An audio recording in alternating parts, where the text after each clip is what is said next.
रीमा परिमॉममध्ये तुमचं सगळ्यांचं स्वागत करते। तुमचा आजचा दिवस खूप छान आणि मस्त जाऊ दे। तर आज मी तुम्हाला पनीरची भाजी बनवून दाखवणार आहे, शाही पनीर मसाला। तर चला पटकन लागूया रेसिपीला। आणि नवीन कोण असेल चॅनलवरती सबस्क्राइब केलं नसेल सबस्क्राइब करा, लाईक करा, शेअर करा। चला स्टार्ट करूया। सगळ्यात अगोदर सर्वांना श्रीरामनवमीच्या शुभेच्छा।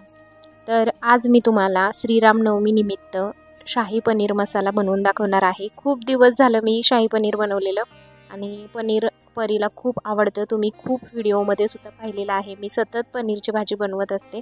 तर आजही म्हटलं चला वेगळं काही बनवण्यापेक्षा जे आपल्या मुलांना आवडतं तेच बनवायचं। तर पनीर घेतलेलं आहे इथं मी 200 ग्रॅम आणि ते छानपैकी बारीक कट करून घेतले। त्याच्यानंतर मग मी 2 टोमॅटो घेतलेले आहेत, ते सुद्धा मी बारीक कट करून घेणार आहे आणि त्यानंतर ते मिक्सरमध्ये घालून त्याची पेस्ट करून घेणार आहे। एकदम स्मूथ पेस्ट करायची आहे आपल्याला पनीरच्या भाजीसाठी। बाकीचा जो मसाला आहे तो मी आयतच पॅकेट आणलेला आहे आणि ते दुधाबरोबर मिक्स करून दाखवणार आहे तुम्हाला। तर हे पनीर टिक्का मसाला मिक्स आणलेला आहे, सुहानाचं पॅकेट आहे आणि खूप छान पनीर टिक्का मसाला होतो। तर दुधाबरोबर हा मसाला मी कालवून घेतलेला आहे, म्हणजे मिक्स केलेला आहे। त्याच्यानंतर मी गॅसवरती कढई ठेवली आहे, कढईमध्ये तेल टाकलं, 2 चमचे तेल टाकून घेतलेलं आहे। तेल छानपैकी असं गरम झालं, त्याच्यानंतर त्यामध्ये पनीरचे क्यूब्स आहेत ते सगळे टाकून घेतले आणि छान असा फ्राय करून घेते।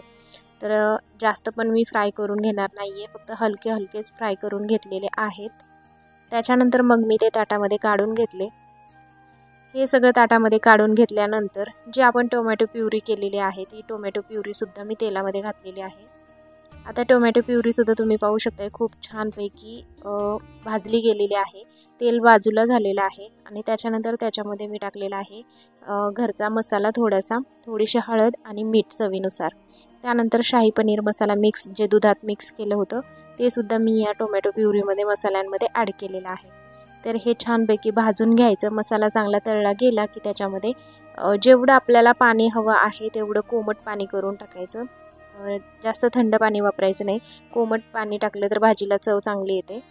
आता उकळी फुटलेली आहे भाजीला, त्याच्यानंतर मग मी पनीरचे क्यूब्स तळलेले त्यामध्ये घातलेले आहेत। क्यूब्स घातल्यानंतर कसुरी मेथी मी थोडीशी हातावरती क्रश करून त्यामध्ये घातलेली आहे। थोडीशी मी जास्तच कसुरी मेथी घातली ह्यामध्ये, कसुरी मेथी मला खूप आवडते भाजीमध्ये घालायला, त्याच्यामुळे मी थोडीशी एक्स्ट्राचीच वाढीव घालते। आणि तुम्ही पाहू शकता भाजी किती छान दिसतीये, उकळतीये भाजी।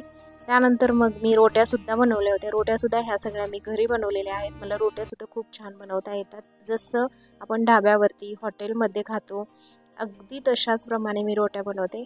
आणि रोट्यांची रेसिपी काय मी तुमच्यासोबत शेअर केली नाही, कोणाला हवी असेल तर मला नक्की सांगा, मी ती पण रेसिपी तुमच्यासोबत शेअर करेल।